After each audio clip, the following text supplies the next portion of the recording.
From about age 15 until your late 20s, your genetics carry you. Anything after that is lifestyle. Your metabolism is naturally higher, your hormones are in their prime, daily movement tends to be higher, school, sports, activities, lean muscle mass is easier to maintain, you recover faster, and your appetite regulation is still pretty tight. Anything after age 28, heaven forbid 35, shit really begins to shift. And if you don't fucking believe me, just pay attention to yourself. And the sad thing is, it's going to be an easy point to prove on both ends of the spectrum. Because a lot of y'all can take old photos right now and go back and look at yourself in high school and your early 20s and wonder what the fuck happened. And even someone who's been overweight all of their lives, I have a few people that comes to mind that I went to high school with that were big from early on, elementary school, all the way into high school. But now they are even bigger. I'm talking at least 100+ pounds bigger. I can think of one person in particular. And as for the rest, at least 100 pounds, 80 pounds, 60 pounds easy. I always tell my clients during consultations that as we become older, our appetite level speeds up and our activity level slows down. You're no longer in high school worried about your boyfriend or your girlfriend or the football game. What are you going to wear for school the next day? Who are you going to gossip with? Who you're not going to be friends with? A lot of the times as we get older, we're in marriages, seeing about other people, we have babies, trying to pay bills, and it's not uncommon to just want to go to work and come home and just rest. Mind you, food is the center of everything nowadays. We eat when we're mad, we eat when we're sad. And I'm sorry, I most definitely want to touch on this when it comes to my sisters, as in us. We have gotten off so easy all of our lives with, oh girl, you're just thick, your body is T. That's today's terminology, your body's T. But all of our adolescents coming up, little waist, big butt, big legs. And by age 35, 2-3 kids later, some of y'all 5 and 6, we look like fucking Humpty Dumpty.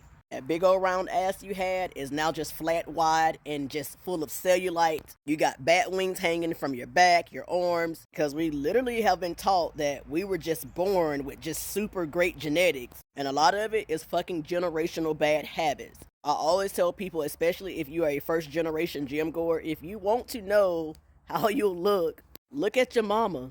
And it's not because it's genetics, it is because it is generational bad fucking eating habits. Poor lifestyle choices. Nowadays, it's not uncommon to see young women, and even if they're not overweight, they got a fucking gut hanging there.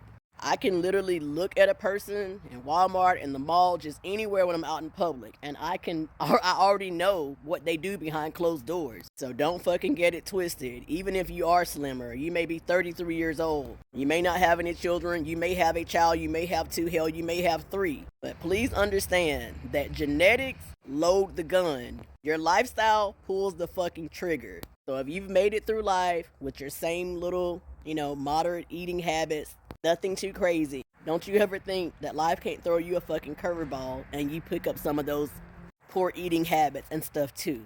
And I know as black women, we tell our girls a lot, our daughters and stuff, nieces and other young women, it's not uncommon for us to say, girl, we see you putting on a little bit of weight. It's like, you better start getting a hold of it, because when you get up to, when you get my age, it's going to be hard to get it off.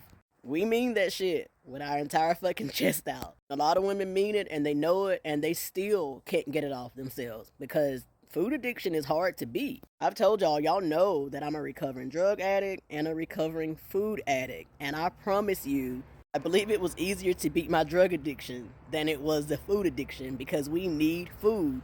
So that one is somewhat of an everyday struggle. You don't need drugs. We need food. So I'm telling y'all, the only thing I regret is that I didn't do it sooner. Cleaning up my eating habits and being in the gym. Sometimes when I'm in the gym and I see younger people in there, it's just like, man, I wish I would have been fucking like that when I was their age. Meanwhile, I was out getting into God knows what, everything under the sun, like many of you young people. But I'm telling you, when you get older, that is one thing that, again, there's so many things that motivated me to get my shit together. But when I was 34, 35, and watching all the cellulite that appeared in the back of my thighs, my butt, the rolls on the back, on my back, how my arms, just my elbows, the fat meat hanging, and being addicted to food and not exercising regularly, or better yet, I had incorporated when I got up to like 217 pounds, from like 178 to 217 after I got out of jail,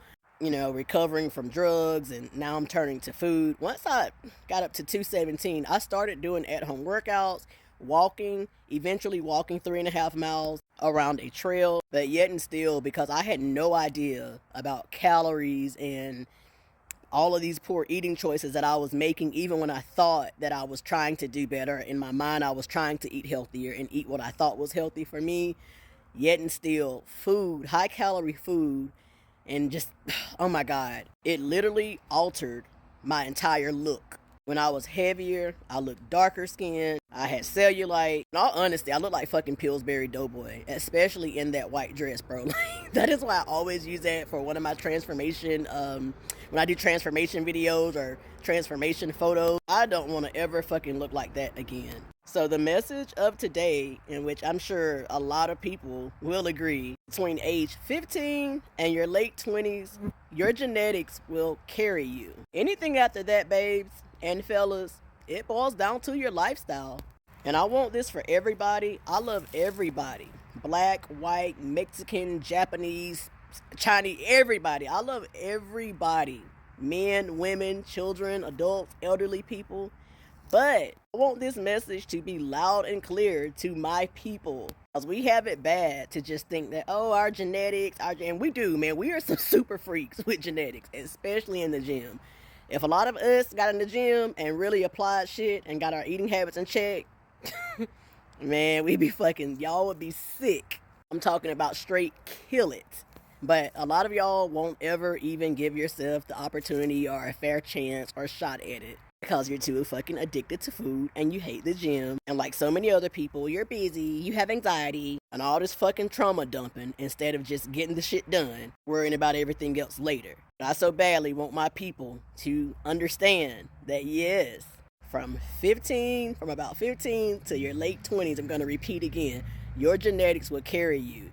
Anything after that, wrap it up, sis and bro. And that is why a lot of us are so bad. It is not uncommon when I'm doing a consultation with one of my own kind to hear, well, back in high school when I played sports, I could bench. I was athletic. My waist was so small. Or when I was in the military, and yet here you are, well over 250 pounds, some 300, a little bit over 300. Yes, this is what I see as a weight loss coach and a personal trainer.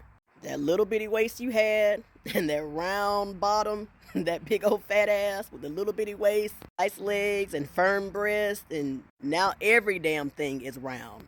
For all the men who were once young men in high school looking like absolute fucking units, to now every bit of 9 months pregnant, let all of this sink in, bro. Y'all change, everybody. Change your habits. Learn to form better lifestyle habits.